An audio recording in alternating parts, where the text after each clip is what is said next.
Legal blitzkrieg or democratic safeguard? President-elect Trump's lawyers just launched an unprecedented attack to block the release of Special Counsel Jack Smith's final report. Today, we're diving into a high-stakes legal battle that could reshape the balance of power in Washington. Wow, that's quite the opening. What exactly is going on here? Well, it's a legal firestorm of epic proportions. Trump's attorneys have unleashed a barrage of motions to prevent the release of Jack Smith's final report on classified documents and election interference investigations. They've even managed to convince a federal judge to issue an emergency injunction, temporarily blocking the report's release. It's a significant win for Team Trump, but it's just the first move in what's shaping up to be a complex legal chess match. So why are they fighting so hard to keep this report under wraps? That's the million-dollar question. While Smith has already released many findings through indictments, recent disclosures suggest there might be more explosive details in the final report. Trump's lawyers, Todd Blanche and Emil Bove, reviewed a draft and claim it contains baseless attacks on members of Trump's incoming administration. They're worried it could derail confirmation hearings and, get this, exacerbate stigma and public opprobrium surrounding the chief executive. It's like they're trying to put out a fire before it even starts. Oh, that sounds serious. Do we have any idea what these attacks might be? Well, that's where it gets really interesting. Trump's defense lawyers dropped a bombshell in a court filing, claiming the draft report asserts that Trump engaged in an unprecedented criminal effort, violated multiple federal laws, and acted as the head of several criminal conspiracies. Now, remember, Trump has already pleaded not guilty to charges related to classified documents and election interference. So this report could potentially add fuel to an already raging legal inferno. That's quite the accusation. How is Trump responding to all of this? Oh, you know Trump. He's not one to take things lying down. At a Mar-a-Lago news conference, he dismissed it as a fake report from a fake investigation.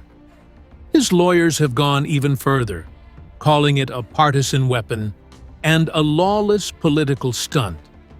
They're arguing that releasing the report would throw a wrench into the presidential transition process.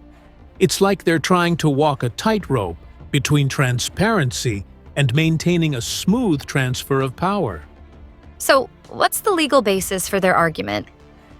Can they actually stop this report from coming out? Well, that's where things get really complicated.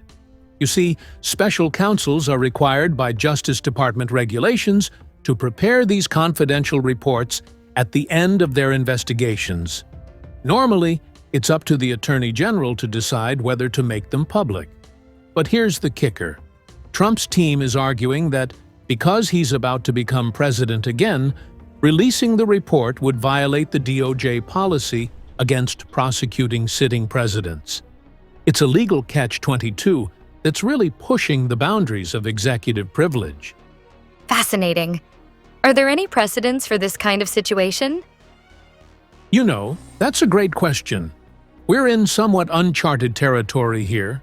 The closest parallel might be the Mueller report from the Trump-Russia investigation. But even that was different because Trump was already in office when it was released.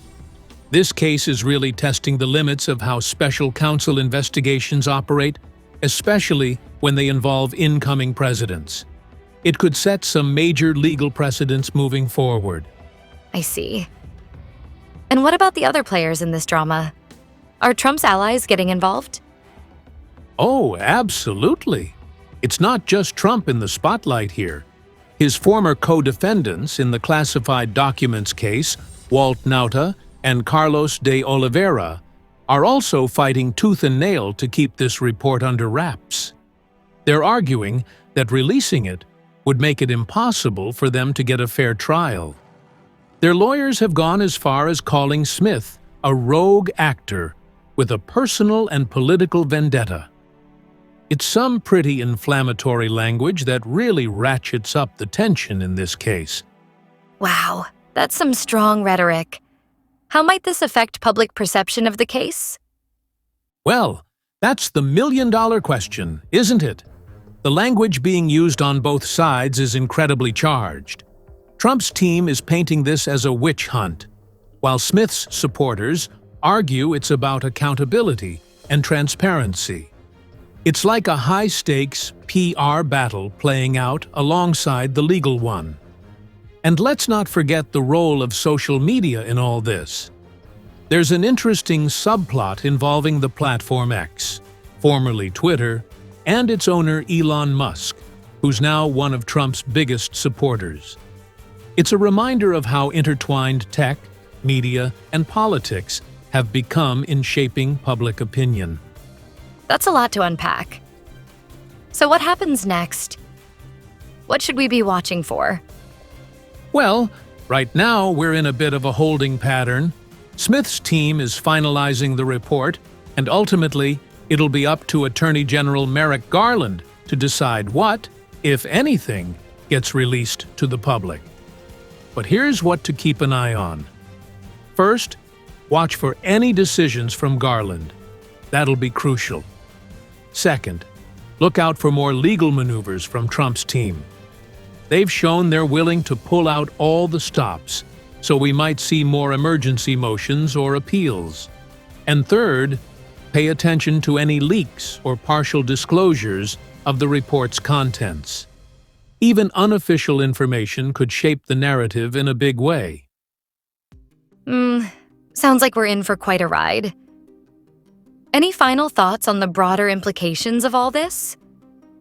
You know, I think this case really gets to the heart of some fundamental questions about our democracy.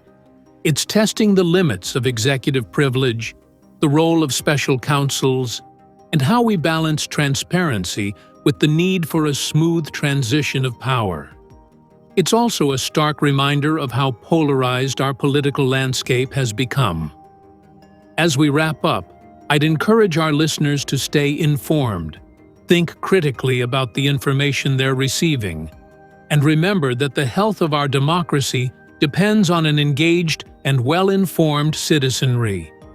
This story is far from over, and its impact could be felt for years to come. Well said. Thanks for breaking down such a complex and evolving story. It's been our pleasure.